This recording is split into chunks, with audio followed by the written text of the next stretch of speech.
Para fechar, então, a nossa conversa, né, espero que estejam gostando aí, 5 séries de animações, as 5 melhores que a gente assistiu, as 5 melhores animações de 2022, que nós assistimos mais uma vez, né? Lembrando. Nós assistimos, tem muito mais, e claro, a gente quer saber de vocês aí, quais... E aí, tem mais alguém que vai falar pra gente quais séries aí vocês gostaram, curtiram, e que vocês acham que tinha que estar na lista? Conta aí pra gente. O Bruno colocou aqui os filmes dele, One Piece, Morbius, Lobisomem da Noite, Sonic 2, Doutor Estranho 2 e Cidade Perdida. Olha só, legal. Muito bom. Pois é. Então, assim, animações, né? A gente assistiu alguma. A Apple TV tem uma muito boa que chama Luck, que é bem interessante. O que aconteceria se você é alguém extremamente azarado, entendeu? É interessante, uma premissa diferente também, mas como a gente falou de Minions 2 aqui, fizemos uma live falando fez uma live falando de Minions 2, né? Teorias da conspiração envolvendo os Minions também. Envolvendo os Minions. No auge, né, das teorias da conspiração ali, lá por setembro, mais ou menos. Foi muito bom conversar com vocês. Trouxemos essa como quinto lugar, né? Porque a origem do Gru com o Minions, assim, o Minions 1 foi desnecessário, né, o filme. Não tem ligação quase com nada, né? E é uma loucura também aquele roteiro, né? Tudo bem que é meio psicodélico, talvez tenha sido de propósito, mas assim, os Minions acabarem tomando o lugar da Rainha Elizabeth por tirarem a espada do Rei Arthur, e é demais. É um pouco demais, né? Demais, assim. Mas o 2 tá bem melhor que o primeiro. Então, ele entrou na lista porque melhorou bastante em função do primeiro. Pro segundo. Então, porque era muito... Até o Joshua tinha questionamento sobre o roteiro de Minions 1, né? Então, assim... já estão criticando a gente aqui, vão cancelar a gente por estar falando mal dos Minions. Mas aí, ele tá na nossa lista de melhores animações de animações de 2022 e Minions 2 tá aí em quinto lugar. A origem de Gru. Aí, então, 5 animações que você deveria assistir em 2022, pra gente, Minions 2 tá lá em quinto lugar. Entrou na lista porque aprenderam a lição com o primeiro e melhoraram o roteiro em função do primeiro, né? Não teve nenhuma espada e nenhum Minion assumindo a coroa da Inglaterra por ter tirado a espada do Rei Arthur aleatoriamente de um lugar. Jesus. Preguiça, né? Número 4, né? A gente fez a live sobre Tico e Teco, os defensores da lei. Isso mesmo. Onde até o título da live, me lembro muito bem, foi o verdadeiro multiverso da loucura, né? Porque aqui a gente tem um misto de live action com animações 2D e outra discussão que a gente pode fazer também com relação a essa geração apegada à relação estética e tudo mais, em função de várias coisas que acontecem no filme, mas a principal delas, o retorno do Sonic feio, né? Nós temos aquele Sonic feio muito bom, muito bom. Deram risada de um monte de pataquadas que aconteceram aí na indústria das animações. Tinha muito easter egg no filme, né? Muito easter egg. É um dos filmes que mais tem easter egg aí. Muito easter egg, então assim, tá aqui em quarto lugar, porque assim, tem muita coisa que você pega os personagens mais aleatórios juntos ali, assim, então... Referência de tudo quanto é coisa. Só tem mais referência a Space Jam, que tem referência aleatória, do nada, aparece tudo quanto é coisa que você pode imaginar ali da Warner, aparece, né? E o jogador número 1 também, que é o recordista de easter eggs ali possíveis na história do cinema mundial. Mas depois desse, você tem aqui. E brincar com essas questões de narrativa, né? De pegar um personagem que foi descartado, né? E trazer ele de volta, né? O Sonic feio lá, como um cara numa Comic Con de baixo orçamento, né? Assinando, autografando o cartão. Depois que você vai nesse ZXP e vê que é isso que acontece lá no Artistyle, por exemplo, o pessoal lá né, vendendo seu quadrinho e ali o pessoal independente e tal, é muito significativo, muito legal mesmo. Em terceiro lugar, Os Caras Malvados, né? Não sei se você assistiu o filme, mas pela premissa, né? Aqui dava uma boa live para falar sobre... a gente não fez live desse filme, passou. Mas é uma animação que daria uma boa live, sim. Quando nós fizemos as lives, assim, geralmente tinha algum lançamento do cinema na mesma semana, que a gente tinha que optar entre o filme na pré-estreia e o lançamento aí do filme, né?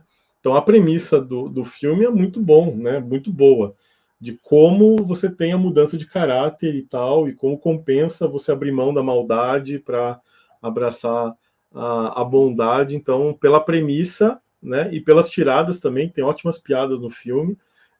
Tá aqui em terceiro lugar na nossa lista.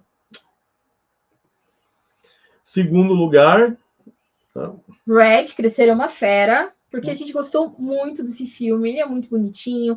Tem um monte de gente que dá um monte sabe? Que faz um monte de... Eu assisti um react desse filme, que eu olhei e falei assim, cara, desnecessário. Tipo assim, era um react cristão, enfim, mas...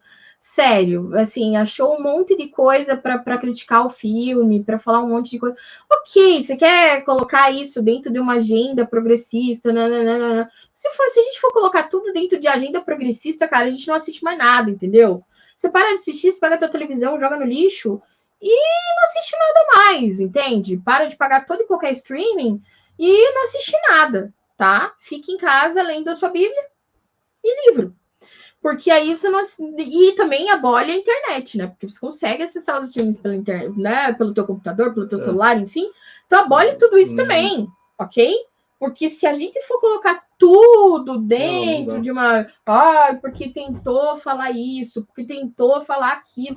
Quer dizer, essa é a sua leitura do filme, né? O filme é um filme o quê? Para mostrar para a adolescência, ou a chegada da adolescência na vida, né?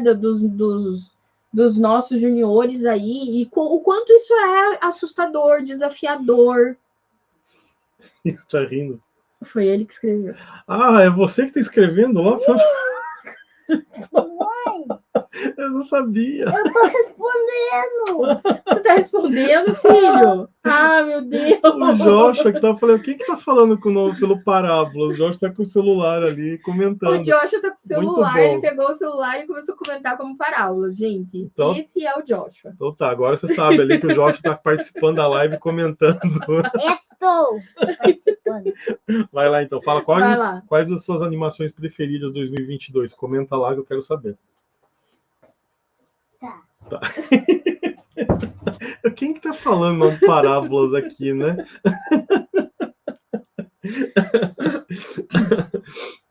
Então, eu acho que se a gente levar tudo isso a ferro e fogo, a gente não pode, tem que abrir mão de tudo, assistir só a novela da Record e olha lá também. Olha lá, e algum filminho da década de 80 ali de Jesus e tal, que passa na Páscoa. The Chosen, é o que sobrou, né? É isso. E assim, a gente precisa aprender a lidar que o mundo que a gente vive não é um mundo cristão. É isso que a galera tem dificuldade de entender. É isso aí, galera. Assim, o pessoal quer... É triste. Sim, seria bom se tudo que fosse produzido em termos culturais tivesse um viés cristão, fosse adequado ao nosso padrão de moralidade, de mentalidade, de princípios de caráter, né? Tudo que a gente assistisse trouxesse bons retornos em termos de princípios morais, seria ótimo. Agora, a gente sabe que a realidade do mundo não é assim, né? Agora a gente tem que se adaptar a essa realidade, no sentido de não abrir mão de princípios, né? Como a gente sempre fala aqui, mas compreender a realidade ao nosso redor, né? Não... O Jorge comentando ali agora. Valeu, tem que fazer um perfil para ele agora, para comentar junto aí.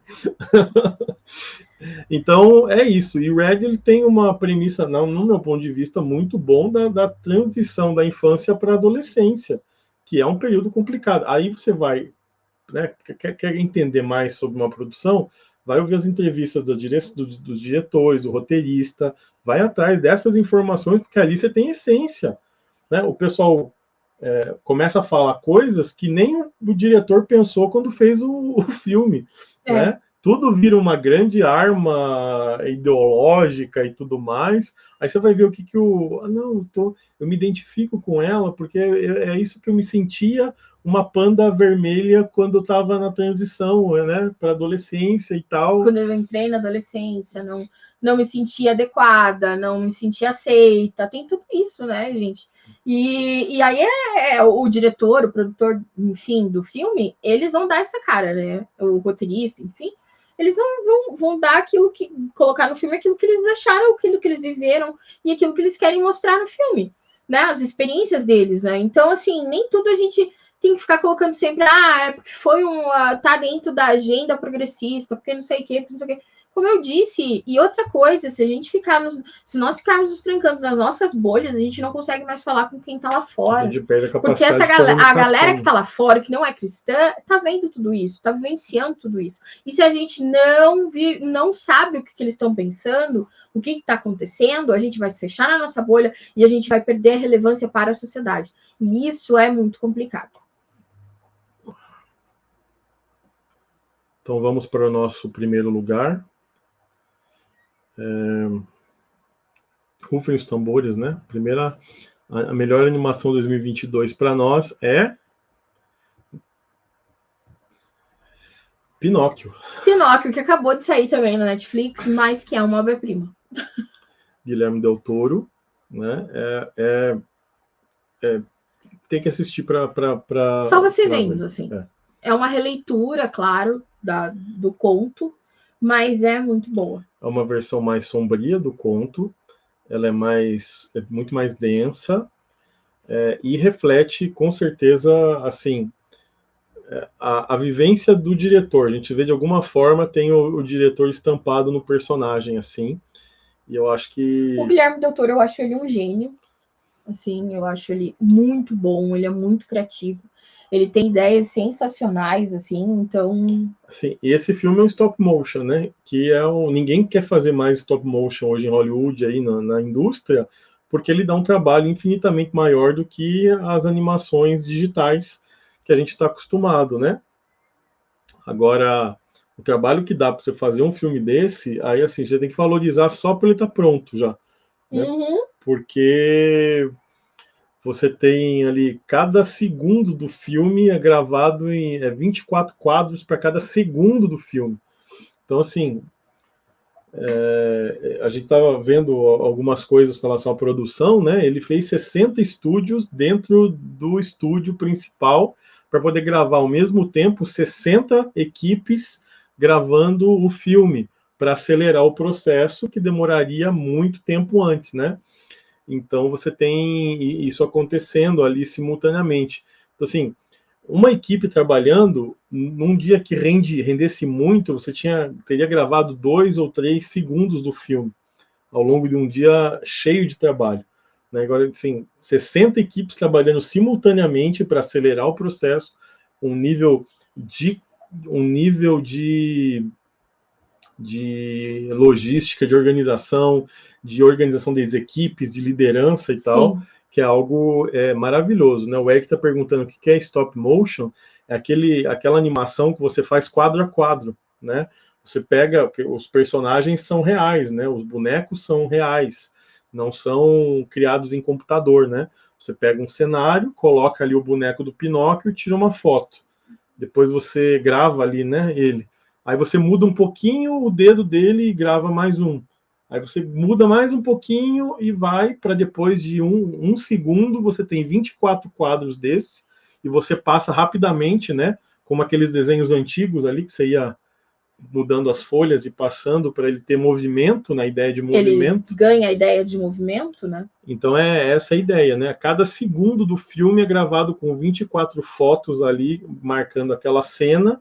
Então, multiplica isso pelo tempo de exibição da obra, para você ver quantos quadros foram necessários para gravar todos o tempo de filme, né? Então, assim, só por esse trabalho, que ninguém quer fazer mais, porque, né, economicamente fica inviável, a produção fica super cara, porque ela demora muito mais para ficar pronta, e o retorno, muitas vezes, financeiro não vale o investimento.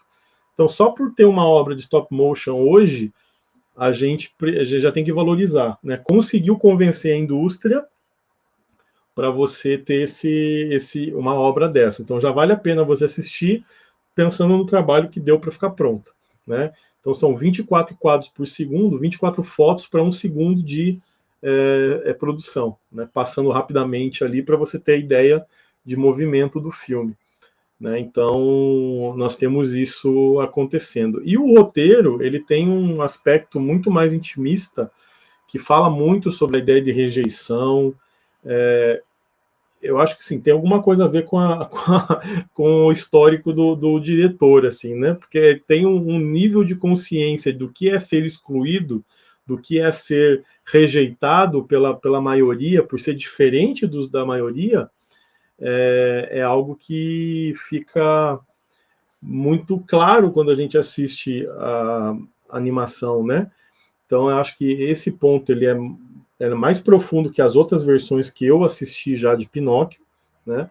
A gente teve uma versão oficial, né? Um live action da Disney, que a gente detestou, nós assistimos e a gente detestou, com o Tom Hanks, inclusive.